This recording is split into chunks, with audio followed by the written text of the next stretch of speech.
Après sa trahison et sa forfaiture, la présidente du Conseil constitutionnel organise fête et ripaille à son domicile. Il faut avoir l'inconscience chevillée au corps ou le mépris du peuple en guise de morale pour oser ce que Chantal Nanaba Camara, présidente du Conseil constitutionnel, vient de faire. Quelques jours seulement après avoir validé une élection truquée, éliminé les figures légitimes de la République et piétiné la Constitution, la dame a organisé une fête. Oui, une fête chez elle, à domicile, avec petit four, musique, danse et convives choisis. La Côte d'Ivoire souffre, mais madame danse. Le peuple s'indigne, mais elle sabre le champagne. Les Ivoiriens pleurent leur démocratie volée et la présidente du coup d'État judiciaire trinque avec les bourreaux. Mais elle ne perd rien pour attendre.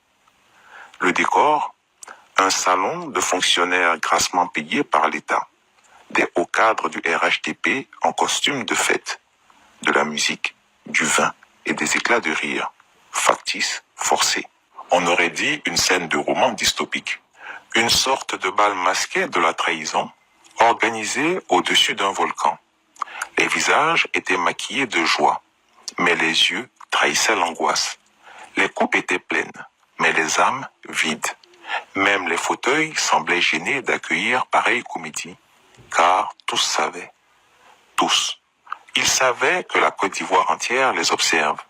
Ils savaient qu'ils avaient trahi l'histoire, trahi la nation, trahi la vérité.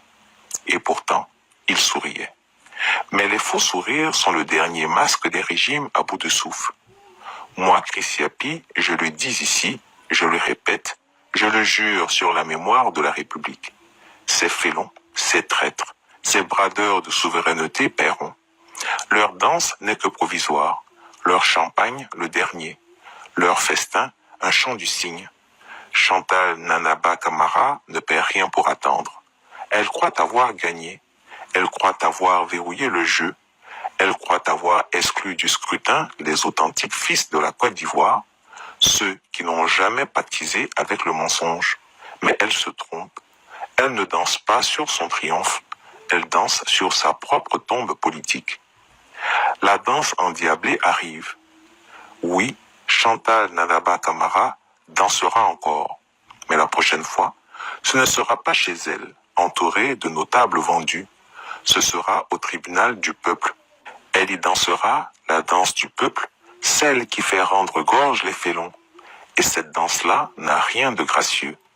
C'est une danse endiablée, celle qui vient après la honte, après la peur, après le jugement.